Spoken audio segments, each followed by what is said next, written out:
Azerbaycan ve Ermenistan arasında son zamanlarda sular durulmuyor. Özellikle de Ermenistan tarafından Azerbaycan sınırlarına sürekli ateş açılıyor. Bildiğiniz gibi geçtiğimiz aylarda Azerbaycan'ı seyahat ettiğimde Ermenistan sınırına doğru gitme düşüncem vardı. Fakat Ermenilerin kafasına göre ateş açma ihtimali olduğu için bunu göze alamamış ve sınırda video çekememiştim. Bu nedenle bu videoyu maalesef evimde çekmek zorunda kaldım.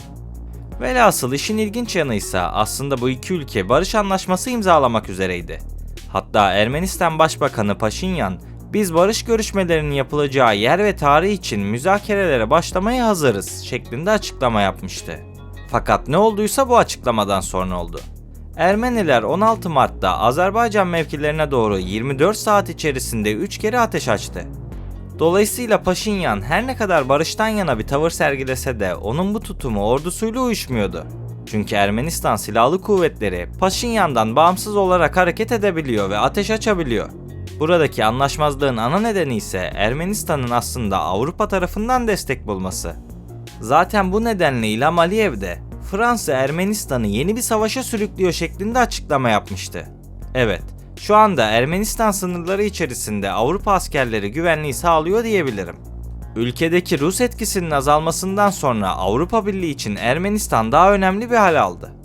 Öte yandan Ermenistan da bir süredir Avrupa Birliği'ne katılmak istediğini belirtiyor. Bu nedenle ülkelerin kendi çıkarları neticesinde bir siyaset dönüyor diyebiliriz. Dolayısıyla resmi bir barış anlaşması imzalanana kadar Avrupalılar burada kalacakmış gibi duruyor. Fakat Aliyev'in biz Ermenistan'ın hiçbir sözüne güvenmiyor ve onlara iltimat etmiyoruz şeklinde açıklamaları da mevcut. Dolayısıyla bu konu şu an için tam bir muallak. Söylediğim gibi Paşinyan barıştan yana ama aynı zamanda Avrupa Birliği'ne yakın kalmaya çalışıyor. Öte yandan olası bir barış anlaşması imzalandığı takdirde ordu Ermenistan'ın sonunun geleceğine inanıyor. Yani Ermeni askerler barış anlaşmasına razı değil. Elbette bu durum Zengezur koridorunun geleceğini de doğrudan etkiliyor. Peki Kafkasya'daki bu iki ülkeyi nasıl bir gelecek bekliyor? Yaşadıkları sınır sorunlarının nedenleri ne? Zengezur ne olacak? Tüm bu sorulara elimden geldiğince cevap vermeye çalışacağım. Fakat bu sırada senden bir ricam var. YouTube katıl üyeliklerini açmam için beni bir işbirliğine davet etti. Eğer şu anda katıl üyesi olursanız her üye olan kullanıcı için bana ekstra bir ödeme yapacaklar. Bu nedenle bana destek olmak istersen katıl üyesi olabilir ve videoyu beğenebilirsin. İlk olarak anlatmak istediğim ilginç bir konu mevcut. Azerbaycan ve Ermenistan sınırının ilginç bir yapıya sahip olduğunu düşünüyorum.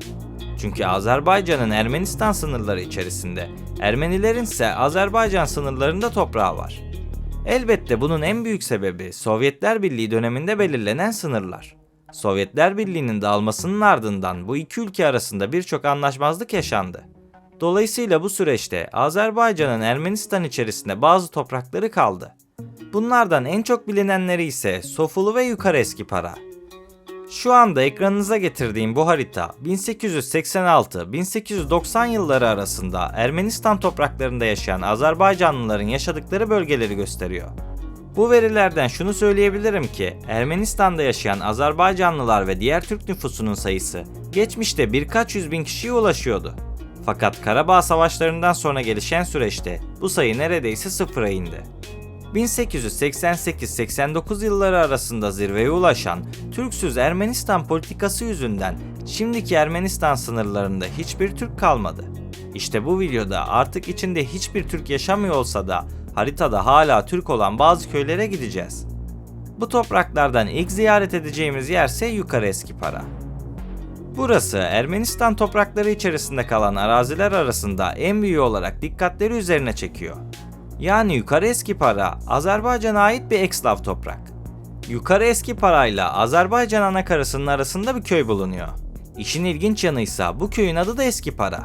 Fakat bu köy Ermenistan'a ait. Bu nedenle Yukarı Eskipara'nın Azerbaycan anakarası ile bağlantısını kesiyor. Öte yandan Ermenilere ait Eskipara'da yerleşim olmasına rağmen Yukarı Eskipara'da yerleşim bulunmuyor. Çünkü bu köy artık viranelerden ibaret. Binalardan geriye yalnızca yıkık temeller kalmış durumda. Zamanında yaklaşık 500 kişiden oluşan bu köy 1990 yılında Ermeniler tarafından ele geçirilmişti. Bu sebeple köyün Azerbaycanlı sakinleri o dönemler bölgeyi terk etmek zorunda kaldı. Terk edilen topraklardan bazıları da Sofolu ve Berrudarlı köyleriydi. Azerbaycan'ın Kaza rayonuna çok yakın olan bu yerleşim yerlerinin de Azerbaycan ile kara bağlantısı bulunmuyor. Ana ile köyleri ayıran yolun uzunluğu sadece 3 kilometre. Fakat bu köylerin çevresi tamamen Ermeni köyleriyle çevrilmiş durumda. Bu nedenle günümüzde Azerbaycan anakarasından ayrılmış durumdalar. Şu ana kadar bahsettiğim bu topraklar haritalarda kendilerini belli etse de aslında pratikte geçerliliklerini yitirmiş durumdalar. Son olarak Azerbaycan'ın özerk bölgesi olan Nahçıvan'a bağlı bir ekslavdan bahsetmek istiyorum. Bildiğiniz üzere Nahçıvan Türkiye ile kara sınırı paylaşıyor ve bu açıdan stratejik bir lokasyona sahip.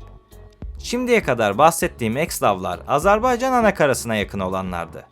Fakat Kerki adındaki bu yerleşim yeri Nahçıvan'a ve haliyle Türkiye'ye daha yakın. Bu sebeple Nahçıvan'la Azerbaycan anakarasını birbirine bağlayacak olan Zengezur koridoru içinde ekstra bir öneme sahip. Ayrıca Kerki köyü tarihsel olarak Azerbaycan topraklarına dahil olan bir bölgeydi.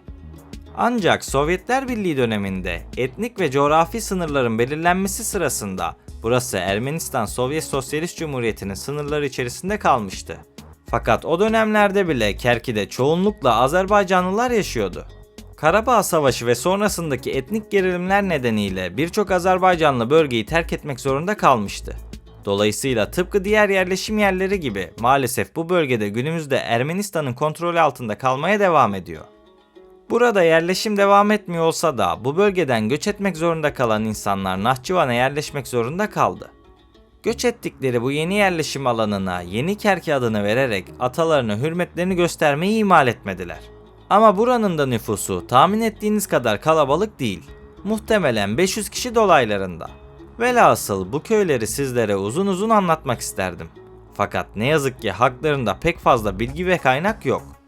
Öte yandan pek fazla kaynak olmayan yerlerden birisi de Artvaşen. Burası Azerbaycan toprakları içerisinde kalan Ermeni toprağı. Videonun başında da dediğim gibi buraya gitmek ve yerinde çekmek istiyordum.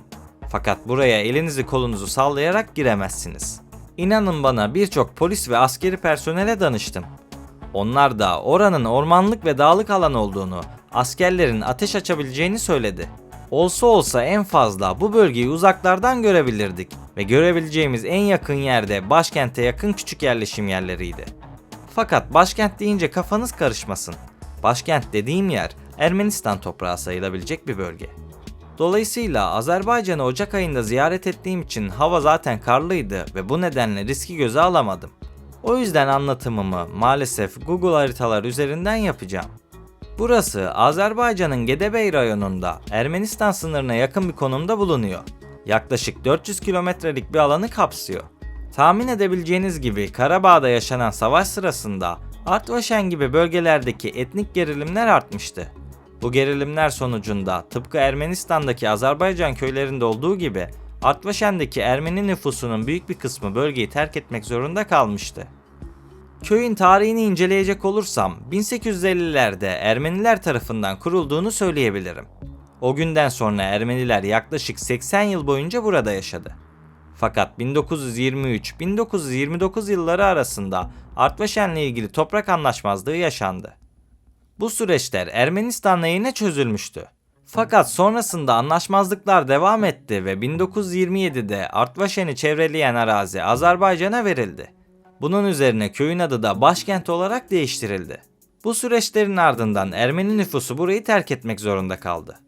Dolayısıyla bu bölge günümüzde terk edilmiş olarak varlığını sürdürüyor.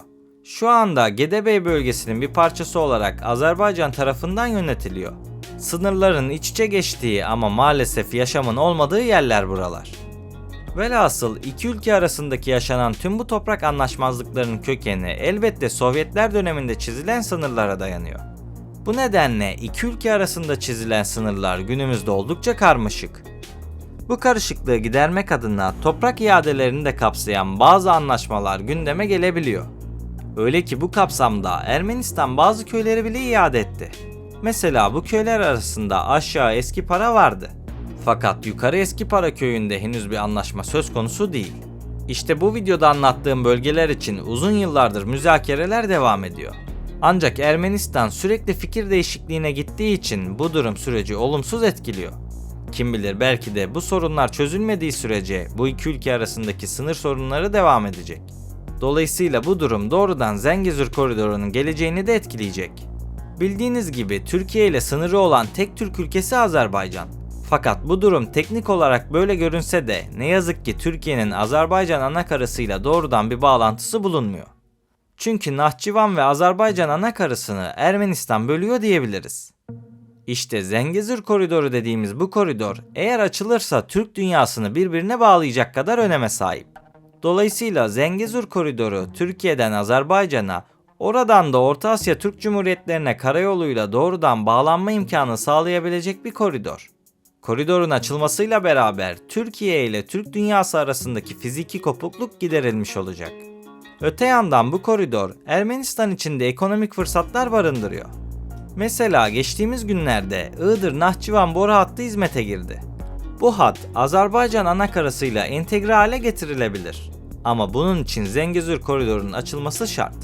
Böylece Hazar'daki enerji kaynaklarının Türkiye ve Avrupa'ya ulaştırılmasında yeni bir enerji koridoru oluşabilir. Aynı zamanda hızlı ve güvenli bir demiryolu ve kara taşımacılığı hattı kurulmuş olur. Fakat bu proje başta İran olmak üzere pek çok Avrupa devletinin işine gelmiyor. Dolayısıyla işler daima çıkmaza giriyor. Özetle şu anda Zengezur Koridoru açık değil ama hala jeopolitik pazarlıkların merkezinde yer alıyor. Dolayısıyla açılması büyük ihtimalle Ermenistan-Azerbaycan barış anlaşmasına bağlı. Eğer bu anlaşma yapılırsa Zengezur büyük ihtimalle kontrollü bir şekilde açılacak. Ama Paşinyan sürekli anlaşma şartlarını değiştiriyor ve Ermeni ordusu sınırları taciz etmeye devam ediyor. Bu şartlar altında kalıcı bir barış anlaşması imzalanabilir mi? Sizce bu süreç nasıl sonuçlanacak? Fikirlerinizi yorumlarda belirtmeyi unutmayın. Beni buraya kadar dinlediğiniz için teşekkür ederim. Bir sonraki videoda görüşmek üzere. Videoyu beğenerek ve kanala abone olarak bana destek olabilirsiniz. Kendinize iyi bakın, sağlıkla ve barışla kalın.